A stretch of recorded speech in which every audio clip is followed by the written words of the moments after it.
Hello students and welcome to my YouTube channel Anytime Accountancy. Please subscribe my channel and press the bell icon for latest updates.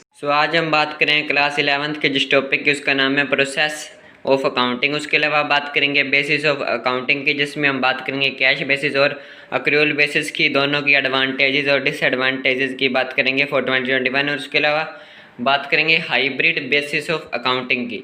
इससे पहले last video में हमने बात की थी accounting standard की, तो उस वीडियो के लिंक आपको नीचे डिस्क्रिप्शन में मिल जाएंगे। आज हम बात करें process and basis of accounting की। Process and basis of accounting, सबसे पहले हम बात करेंगे प्रोसेस ऑफ अकाउंटिंग की। तो सबसे पहला स्टेप है उसमें आइडेंटिफिकेशन ऑफ ट्रांजैक्शन। हम ट्रांजैक्शन को आइडेंटिफाई करते हैं। Accounting deals with transaction which are monetary in nature. तो अकाउंटिंग में जो ट्रांजैक्शन मॉनिटरी होती हैं, नेचर में उन्हीं की डील होती है। In other words the transaction can not be measure and express in terms of money are not recorded in books. तो जो ट्रांजैक्शन जो इन टर्म्स ऑफ मनी नहीं है वो बुक्स में रिकॉर्ड नहीं होंगी, क्योंकि हम उन्हें मेजर नहीं कर सकते। And the transaction are evidence by an appropriative document such as cash memo, purchase, sale invoice, pen slip, cheque and passbook etcetera. तो हर ट्रांजैक्शन के लिए एक अप्रोप्रिएटिव डॉक्यूमेंट होना चाहिए उसकी एविडेंस के तौर पर, जिसमें इंक्लूड होता है कैश मेमो, परचेज इनवॉइस या sale invoice, pen slip, cheque and passbook. तो ये जो हैं ये सब हैं origin of transaction, source document of accountancy. तो उस वीडियो की लिंक भी आपको नीचे डिस्क्रिप्शन में मिल जाएंगे, क्योंकि इन सभी टॉपिक्स की हम बात कर चुके हैं। The document provide evidence of transaction called source document. तो जिस डॉक्यूमेंट से हमें यह पता चलता है उसे सोर्स डॉक्यूमेंट कहा जाता है। उसके बाद हम वाउचर को प्रिपेयर करते हैं। तो जिस वीडियो की हमने अभी बात की सोर्स डॉक्यूमेंट ऑफ अकाउंटेंसी की, तो उस वीडियो में हमने वाउचर के मीनिंग की भी बात की थी। तो उस वीडियो की लिंक भी आपको नीचे डिस्क्रिप्शन में मिल जाएंगे। उसके बाद रिकॉर्ड किया जाता है बुक्स में एंट्रीज़ को, जर्नल एंट्रीज़ होती हैं। उसके बाद उन एंट्रीज़ को लेजर में पोस्ट किया जाता है और उसके बाद प्रिपेयर होता है ट्रायल बैलेंस और उससे फाइनेंशियल स्टेटमेंट प्रिपेयर होती हैं। तो ये है प्रोसेस में सबसे पहले आइडेंटिफाई किया जाएगा ट्रांजैक्शन को, उसके बाद वाउचर्स प्रिपेयर होंगे, फिर उन्हें बुक्स में रिकॉर्ड किया जाएगा, फिर उन्हें लेजर में पोस्ट किया जाएगा और उसके बाद ट्रायल बैलेंस प्रिपेयर होगा और उनसे फिर लास्ट में फाइनेंशियल स्टेटमेंट प्रिपेयर की जाएंगी। तो ये थी प्रोसेस ऑफ अकाउंटिंग। अब हम बात करते हैं बेसिस ऑफ अकाउंटिंग की। तो सबसे पहले cash basis. In this basis of accounting only that income and expenses are recorded which are received and paid in cash only. तो जो एक्सपेंसेस या इनकम हमारे कैश में, या मीन्स जो इनकम हमें कैश में हुई हैं या जो एक्सपेंसेस हमने कैश में पे किए हैं, सिर्फ वही इनकम या एक्सपेंसेस कैश बेसिस अकाउंटिंग में इंक्लूड होंगे। Credit transaction are ignore in it. Credit transaction को इसमें इग्नोर किया जाएगा। इनकम और profit is calculated with the help of receipt and payment account. तो जो फर्म या आमतौर पर एनपीओ बनाते हैं रिसिप्ट एंड पेमेंट अकाउंट, लेकिन जो फर्म कैश बेसिस पर ही काम करती हैं वो भी रिसिप्ट एंड पेमेंट अकाउंट ही बनाती है और इसी की हेल्प से हम प्रॉफिट को या अपने इनकम को फाइंड करते हैं। This basis is useful for professional people. जो प्रोफेशनल पीपल होते हैं उनके लिए ये बेसिस यूज़फुल होता है, like lawyers, doctors, chartered accountants etcetera. अब हम बात करते हैं advantages of cash basis accounting की। सबसे फर्स्ट एडवांटेज है this basis is simple and realistic. तो ये बेसिस जो है वो सिंपल है और रियलिस्टिक है, बहुत ही इजी बेसिस है ये। It does not require personal judgement. तो कैश बेसिस में पर्सनल जजमेंट की रिक्वायरमेंट नहीं होती, सिर्फ कैश आएगा तो रिकॉर्ड होगा और कैश में पेमेंट होगी तो रिकॉर्ड होगी। It is suitable for enterprises whose most transaction are made in cash. तो जिन एंटरप्राइजेज की ज़्यादा ट्रांजैक्शन कैश में ही होती हैं उनके लिए ये काफ़ी सूटेबल है। अब हम बात करते हैं इसके डिसएडवांटेजेस क्या हैं। तो इसकी एडवांटेज कम है, डिसएडवांटेजेस बहुत ज़्यादा हैं। It does not give a true and fair view of profit and loss and financial position of enterprise. तो जो एंटरप्राइज की फाइनेंशियल पोजीशन है इस कैश बेसिस में सही तरह से पता नहीं चलेगा, ट्रू एंड फेयर व्यू उसका नहीं आएगा, प्रॉफिट एंड लॉस भी जो आएगा वो भी सही जो होगा वो नहीं आएगा। It does not follow matching principal. तो मैचिंग प्रिंसिपल को ये फॉलो नहीं करता। और जो मैचिंग प्रिंसिपल है इसकी बात हम करेंगे नेक्स्ट वीडियो में, जिनमें हम अकाउंटिंग के सभी प्रिंसिपल्स की बात करेंगे। Since capital and revenue item are not distinguish in cash basis, और इसमें जो कैपिटल और रेवेन्यू आइटम है वो अलग अलग तरीके से डिस्टिंग्विश नहीं होती। अगर हमें कैपिटल प्रॉफिट हुआ है तो भी आएगा, और या रेवेन्यू प्रॉफिट हुआ है इसमें कुछ भी पता नहीं चलता। Companies act 2013 does not recognise it, तो कंपनीज एक्ट जो 2013 है उसमें वो इसे मान्यता नहीं देता।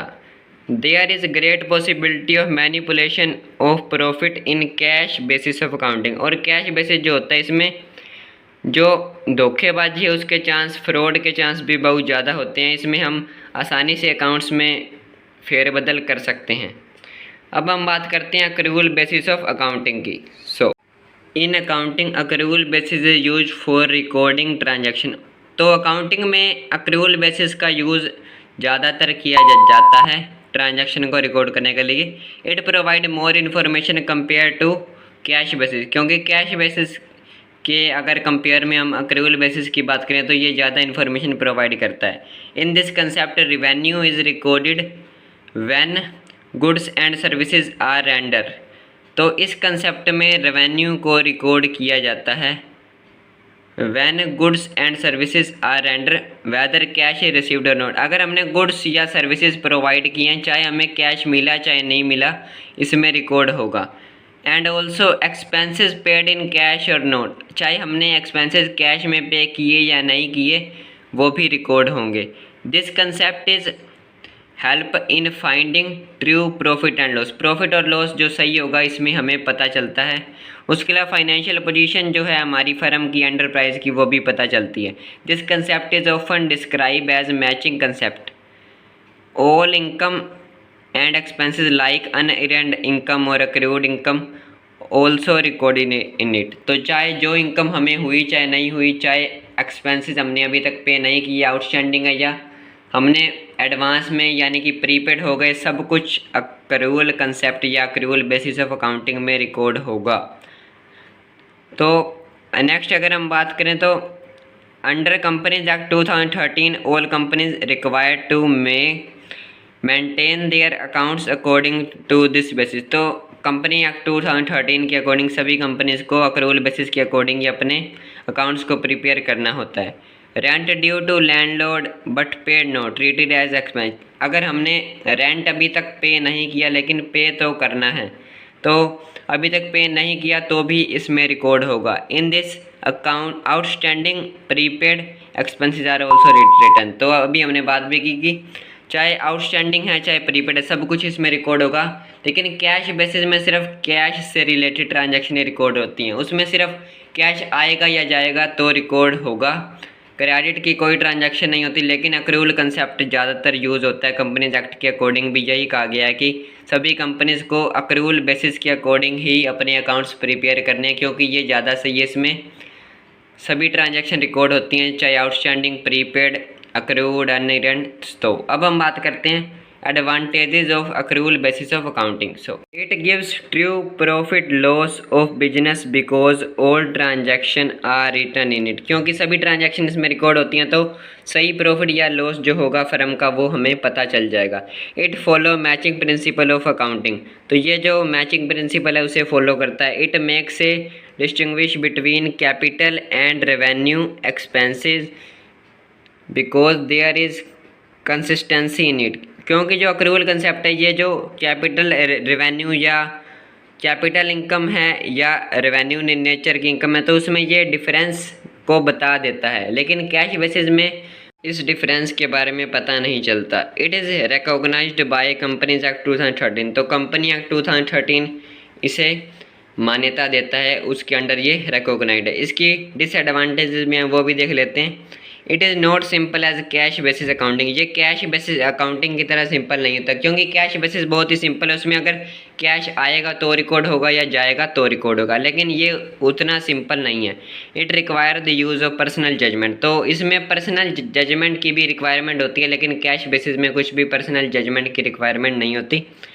तो ये बात हो गई अक्रूवल बेसिस ऑफ अकाउंटिंग की और कैश बेसिस ऑफ अकाउंटिंग दोनों के एडवांटेजेस और डिसएडवांटेज की भी बात कर ली हमने। सो अब हम बात करते हैं हाइब्रिड और mix basis of accounting. This basis is mixture of both basis of accounting. तो जो बोथ बेसिस हमने अभी बात की, कैश बेसिस और अक्रूवल बेसिस, दोनों के मिक्सचर को कहा जाता है हाइब्रिड और mix basis of accounting. In this basis revenue and asset are recorded on cash basis. तो इस बेसिस में क्या होता है कि जो हमें इनकम होगी, रेवेन्यू होगी या एसेट्स जो होंगी वो कैश बेसिस पर रिकॉर्ड होंगी, but expenses and liabilities are recorded on accrual basis. लेकिन जो एक्सपेंसेस होंगे या लाइबिलिटीज़ हमने पे करनी होंगी वो अक्रूवल बेसिस पर रिकॉर्ड होंगी। Lawyers and doctors use it.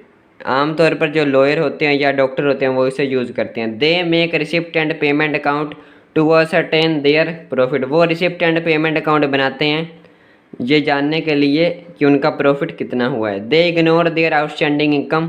वो अपनी आउटस्टैंडिंग इनकम को इग्नोर करते हैं, बट आउटस्टैंडिंग एक्सपेंसेस को वो इग्नोर नहीं करते, उसे लिखते हैं। This system is approved as per judgement of court. और इस सिस्टम को भी अप्रूवमेंट मिली हुई है जिसका नाम है हाइब्रिड और मिक्स बेसिस। कोर्ट के द्वारा इसे भी अप्रूवमेंट मिली हुई है और लॉयर्स या डॉक्टर इसे आमतौर पर इस्तेमाल करते हैं। इसमें दोनों बेसिस को मिक्स करके यूज़ किया जाता है, दोनों का मिक्सचर है ये। तो ये बात हो गई है हाइब्रिड और मिक्स बेसिस ऑफ अकाउंटिंग की। नेक्स्ट वीडियो में हम बात करेंगे difference between cash and accrual basis of accounting, और उससे नेक्स्ट वीडियो में हम बात करेंगे अकाउंटिंग प्रिंसिपल के कंप्लीट टॉपिक की। जैसे कि हमने अभी जो डिसएडवांटेजेस की थी इसमें मैचिंग प्रिंसिपल का नाम आया था, तो जो प्रिंसिपल की हम बात करेंगे उसमें ये सभी जो प्रिंसिपल होंगे आएंगे और उसमें मैचिंग प्रिंसिपल भी आ जाएगा। सो नेक्स्ट वीडियो में तो हम बात करेंगे कैश और अक्रूवल बेसिस में डिफरेंस क्या है उसकी, और उससे नेक्स्ट वीडियो में हम बात करेंगे इन सभी प्रिंसिपल्स की। और लास्ट वीडियो के लिंक भी आपको नीचे डिस्क्रिप्शन में मिल जाएंगे। So thank you.